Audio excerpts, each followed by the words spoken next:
Welcome to the DCTV News at Noon program. I'm Kendra Cook. Dolores County Broadcasting Network is the producer of DCTV with support from the Southwest Colorado TV Translator Association. If you have a news topic or event that you would like to see covered, give us a call. The studio number is 970-677-4119. Today's show runs Wednesday at noon and is uploaded to our YouTube channel and our DCTV News at Noon Facebook page, so you can watch it on demand. Today is October 23rd, 2019, and now the news at noon. Reported in the Journal with a photo, Patrick Armijo. A man driving a red F-250 hit a silver Chevrolet Impala shortly before 3 p.m. on Tuesday on U.S. Highway 160/491, about 3 miles northeast of Toyac, according to a witness at the scene. The man was passing traffic in a work zone, that according to Michael Vitez of Farmington, who was several vehicles behind the westbound F-250.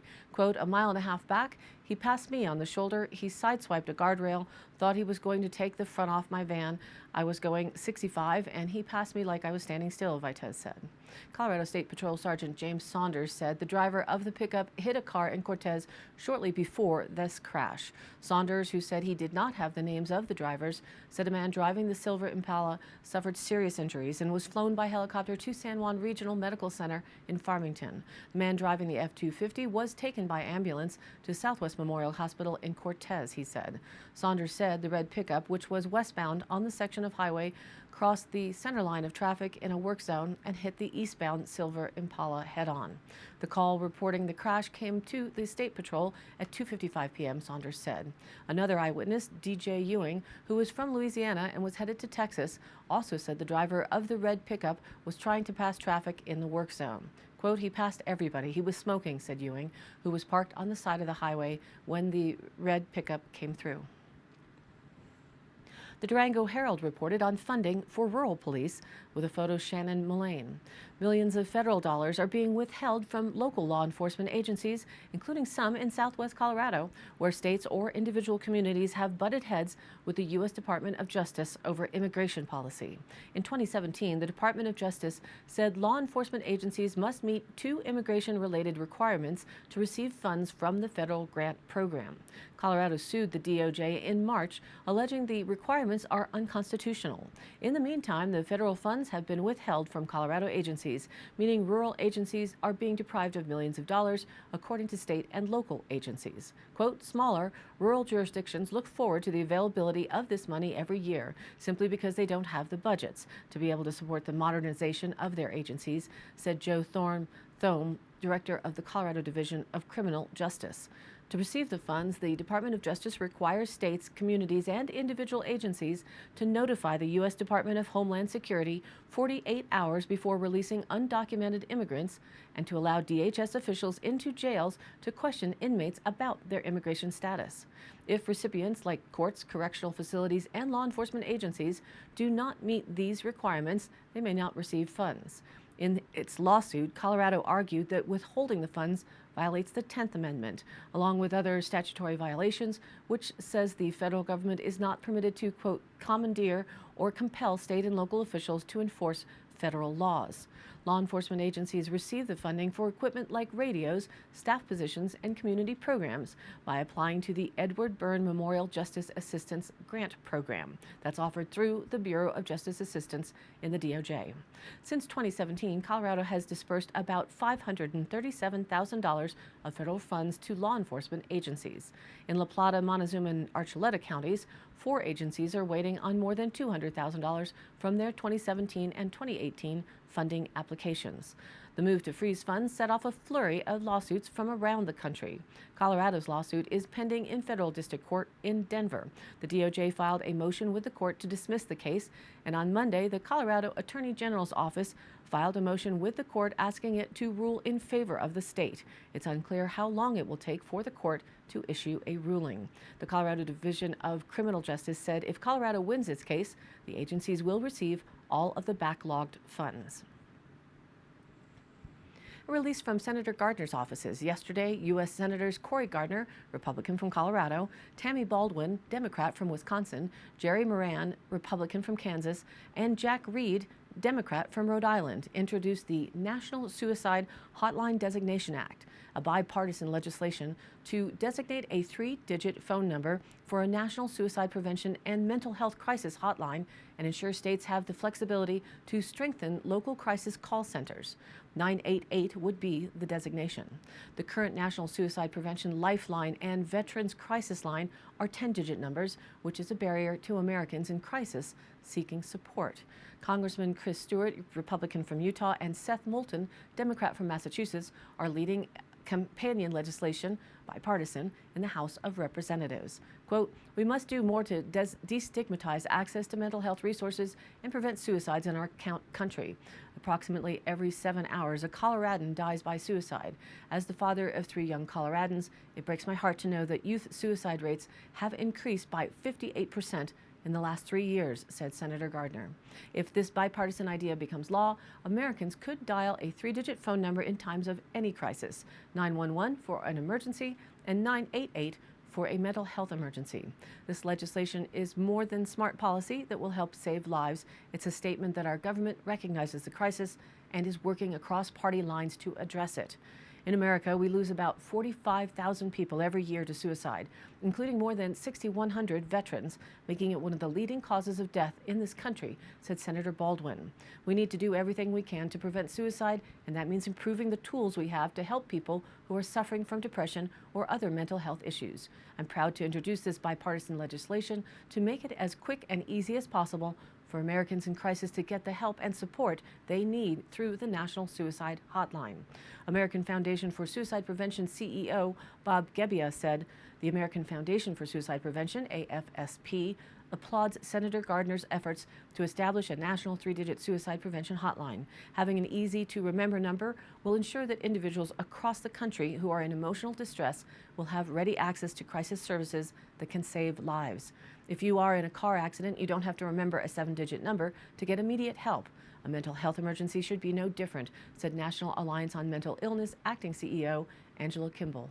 That's why NAMI supports the introduction of both the House and Senate versions of a bill that would establish a 3-digit, easy-to-remember universal number for those seeking help during a mental health crisis and for suicide prevention. The creation of a nationwide 988 number could mean the difference between life and death by diverting people from the criminal justice system and instead get them to the right care when they need it most. And now let's take a look at our local weather forecast. Wasn't that a beautiful sunrise this morning? With all those clouds, it certainly did light up the sky. Today, though, a cloudy start, sunny with a high near 58 degrees, east-northeast winds 5 to 15 miles an hour, becoming northwest in the afternoon. And those winds could gust as high as 25 miles an hour by later this afternoon. Tonight, mostly clear with a low around 27 degrees, north-northwest winds 10 to 15 miles an hour. Again for Thursday, colder, sunny with a high near 48 degrees, north winds around 15 miles an hour, which really takes down the feel of the temperature even further.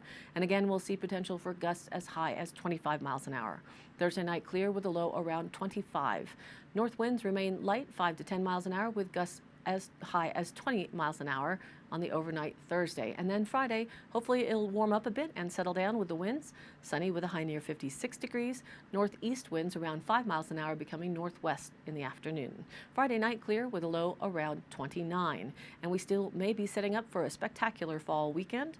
Saturday sunny with a high near 61 degrees. Saturday night clear with a low around 32. And Sunday sunny with a cooler high around 54. Sunday night mostly clear with a low around 27. And into the work week, Monday sunny with a high near 52. Monday night mostly clear with a low around 25. So still no precipitation in our immediate future, and we really need it. And now back to the news. Reported in the Durango Herald, photo courtesy City of Farmington. The last commercial flight to service the Four Corners Regional Airport was in 2017, leaving residents of northwest New Mexico with 2 options: to drive an hour to the Durango-La Plata County Airport or 3 hours to Albuquerque International Sunport. But that may soon change. Construction is underway to meet federal regulations for commercial flights at the Farmington Airport, the city has announced. Construction began September 30th, and Farmington hopes to begin offering air services again in the summer of 2020. That according to the city's announcement. When the previous commercial flight provider, Great Lakes Airlines, decided to remove services in November 2017, the city was already in talks with an airline consultant to create a plan to improve the airport and and attract a new flight provider, that according to airport manager Mike Lewis. Without commercial flights, the Farmington Airport has offered only private flights through Vernon Aviation. The city, which owns and operates the airport, secured a $3.45 million grant from the Federal Aviation Administration to expand the runway, repaint the airfield, and install fog ceiling to extend the life of the runway. The FAA awarded an additional $850,000 grant to help market the new service to the surrounding community, Lewis said. Farmington City Manager Rob Mays said the airport will be brought, quote, back into regional relevance through these improvements. The Farmington and Durango communities and our entire region benefit when air travelers have options that result in lower airfares due to airlines competing for customers, Mays said in a written statement. Lewis said the region has a long history of aviation, with Monarch Airlines introducing flights to Albuquerque and Denver in 1947. While running services from the Four Corners Regional Airport, Great Lakes Airlines often struggled with pilot shortages, leading to frequently delayed or canceled flights. The city hopes to prevent those issues with SkyWest, the jet service it is in talks with, Lewis said. While a date for air service has not been determined, Lewis said he will be traveling with Farmington Mayor Nate Duckett to Utah next week to meet with representatives from SkyWest and, quote, further explore the timing and the type of service they plan to provide to the community. From the Durango Herald with a photo by the BLM. The Bureau of Land Management, BLM, is treating roughly 9,000 acres of sagebrush in northwestern New Mexico, the agency announced last week. The program, part of the 2005 Restore New Mexico initiative, involves BLM-managed state and private lands where sagebrush levels have passed historic and naturally occurring levels in San Juan, Rio Arriba, and Sandoval counties, according to the BLM. To date, the plan has treated more than 3 million acres across the state. The goal of the treatments is to, quote, improve plant diversity, which will benefit wildlife, rangeland, and watershed health, and ultimately increase native grasses and vegetation, said Allison Sandoval, spokeswoman for the BLM's New Mexico State Office. Sagebrush with a deep root system sucks more water down from the grasses at the surface level, often pushing out native grasses and vegetation that can't compete for water, said Melissa May, the district manager with the San Juan Soil and Water Conservation District, a partner organization on the project. We're not trying to eradicate the sagebrush, but to push back some of it so that the plants that would be growing in between the sagebrush can grow, she said. The sagebrush has historically taken hold in these areas as a result of overgrazing. At the turn of the century, San Juan County was home to huge herds of cattle and sheep that would prefer to eat only natural grasses, leaving the sagebrush to grow wider and deeper root systems in the area. The program uses low-flying airplanes to drop herbicide pellets, which dissolve in the rain and are absorbed about 2 feet into the soil. The herbicide is then taken up by the root system and ultimately lowers the sagebrush density, that according to BLM's press release. The agency said it does not drop the pellets near waterways or on steep slopes. On a side note, the sagebrush was a part of the paid-for CRP program at the federal level, and now that it is no longer a portion of the seed program for conservation reserve lands. Reminds me of the news from yesterday on red meat good, red meat bad. Need more sagebrush, need less sagebrush. And today's High Canyon Country happenings. A notice that if you are in Dove Creek and need your chimney cleaned, contact the Dove Creek Volunteer Fire Department, the Dolores County Sheriff's Office, or any DCVFD member. They would also like to remind you to change the batteries in your smoke alarm or carbon monoxide alarm when you change your clocks for daylight savings time, which is coming up on November 3rd, a week from this Sunday.